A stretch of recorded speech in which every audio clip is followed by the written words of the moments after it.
Mais mon frère, il y a une croyance chez vous, chez la femme, que la femme est un être sexy, constamment, donc elle fait de l'effet sur tout le monde. Par conséquent, donc il faut qu'elle doit être mise dans la maison, il faut la couvrir partout, il faut la frapper abondamment, la taper abondamment.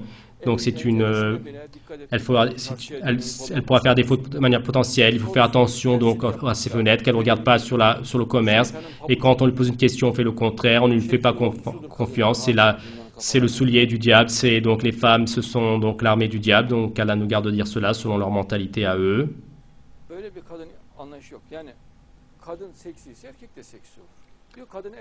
Et il n'y a pas une telle compréhension de la femme. La femme, si elle est sexy, l'homme sera également sexy. Il dit que la femme donc fait de l'effet sur l'homme. Est-ce que l'homme ne fera pas de l'effet sur sa femme donc, et la femme donc sera influencée 100 fois plus si elle a l'intention. Alors vous également, donc à mettre donc à l'intérieur des sacs, n'est-il pas des couvertures. Mettons donc quelque chose sur le visage et faisons-nous promener, puisque donc c'est le problème, la question.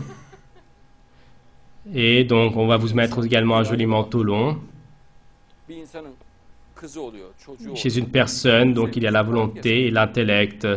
Une personne a une fille, donc son enfant, sa fille, donc se promène tranquillement à l'intérieur de la maison. Mais bien sûr, selon pour vous, ceci est également illicite. Allah a rendu cela illicite, mais pour vous, selon vous, c'est illicite. Et la fille donc se promènera donc tranquille. Si son père est un déviant, s'il est immoral, il n'arrive pas à se contrôler. Donc il y a la relation inceste. Et c'est pour cette raison la relation inceste est très donc diffuse en Europe et en Turquie, partout c'est diffusé. Une jeune fille auprès de son père. Elle est à l'aise, donc elle s'habille tranquillement, même elle embrasse son père, elle l'étreint. Si son père est immoral, donc il pourra l'apprécier en tant que relation, il l'utilisera en ce sens, mais s'il n'est pas immoral, il utilisera sa volonté, il ne sera pas influencé. Et il y a un fait qu'on appelle la volonté. Et donc ce point de vue sur les femmes avec cela, et donc avec ce point de vue de regard sur la femme, c'est impossible de faire régner l'islam dans le monde. Les femmes, au minimum, donc autant que les hommes, et même plus que les hommes, doivent avoir plus de droits. Et elles doivent être libres comme eux, comme les hommes. Et donc, vous avez fait du fait d'être une femme une faute. Elle ne peut pas sortir de haut, elle ne peut pas marcher, elle ne peut pas parler, elle ne peut pas se mettre du parfum, elle ne peut pas être soignée, c'est forcé. Donc, car une femme, si elle apprécie un homme et si elle a l'intention de regarder avec passion, elle sera influencée de manière intense et elle pourra se faire des fantasmes, elle pourra donc être influencée et c'est complètement lié à l'intention. Mais si elle le veut également, en aucun cas elle ne sera influencée et même donc elle pourra même être réticente si elle veut et donc elle n'aime pas sa moralité, sa personne, elle sera réticente de lui et la sexualité tout à fait est liée donc à l'intention, l'intellect. L'intention et donc l'homme n'a pas donc une force indépendante pour faire effet, ni l'homme ni la femme. Avec l'intellect, la foi et avec certaines informations de la foi, on peut influencer. Par exemple, donc une femme croyante, donc un homme croyant l'appréciera, l'aimera. Pourquoi? Car donc la personne en face de lui donc pratique la loi, applique l'ordre d'Allah. Et une femme croyante aimera un homme croyant, mais comment? Il s'est sacrifié à Allah, il s'est sacrifié à l'islam, au Coran, et il vit pour Allah.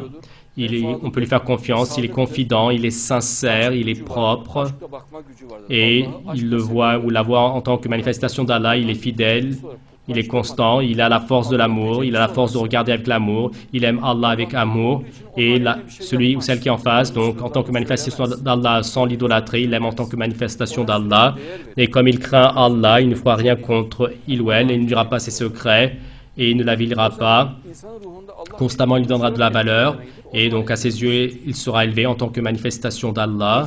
Alors à ce moment, dans l'esprit de l'être humain, donc en tant que miracle, Allah donne un effet, à ce moment-là, tu seras influencé. La femme est la manifestation d'Allah, elle est créée dans le cerveau, et la personne croit qu'elle est dehors.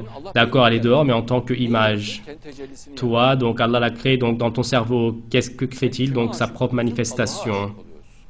Toi, de qui tombes-tu amoureux? Tu tombes amoureux d'Allah.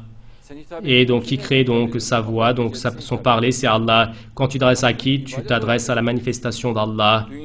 Et donc, on se marie avec la femme en tant qu'adoration pour être ensemble dans ce bas monde et dans l'au-delà, on se mariera.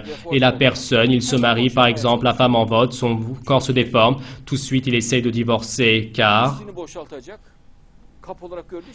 il va déverser sa saleté, comme il la voit comme un récipient, donc le récipient s'est déformé, et quand il est déformé, tout de suite il dit je vais jeter cela.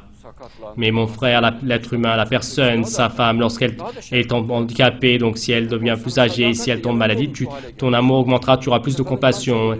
Et donc toi, elle est venue auprès de toi avec sa fidélité, la femme a un cancer, tout de suite il la divorce. Vous le voyez, cela dans les journaux. Par exemple, son visage brûle, tout de suite il divorce. N'est-ce pas un dommage, un péché? Et donc, elle t'a donné sa jeunesse, elle s'en est remise à toi pour l'agrément d'Allah. Et en même temps, elle est comme donc ton enfant, ta mère, elle est ton épouse, mais donc l'amour que tu montres à ta mère, à ta sœur, donc tu es chargé de lui montrer à elle également. N'est-ce pas un dommage, un péché? Tu jettes la pauvre personne dehors. Par exemple, imaginons donc elle perd son bras et il dit donc c'est bien, tout est bien entre nous, mais donc l'amour finit avec le temps, mon amour est fini, je m'excuse. Et même chez la femme, donc elle se marie pour l'argent, le mari donc fait faillite, elle dit, et donc ils disent que l'amour continuera, mais donc certes, donc elle dit que c'est passager, c'est une réalité douloureuse, et donc je ressens un vide à l'intérieur de moi, donc j'essaie de vaincre cela, elle fait des actes d'art pour ne pas donc divorcer soudainement, et elle dit j'ai beaucoup lutté avec moi, donc elle dit je ne vais pas réussir, et donc quoi d'autre? Alors donc bon, au revoir, et ceci même les hommes le font, et les femmes également le font. Et il y a un système qui manque beaucoup de sincérité, très effroyable dans beaucoup d'endroits. Dès qu'elle voit l'argent, elle tombe amoureuse. Dès qu'elle voit la voiture, elle tombe amoureuse. Elle voit le yacht, elle tombe amoureuse. Dès que la voiture, le yacht part, donc l'amour finit.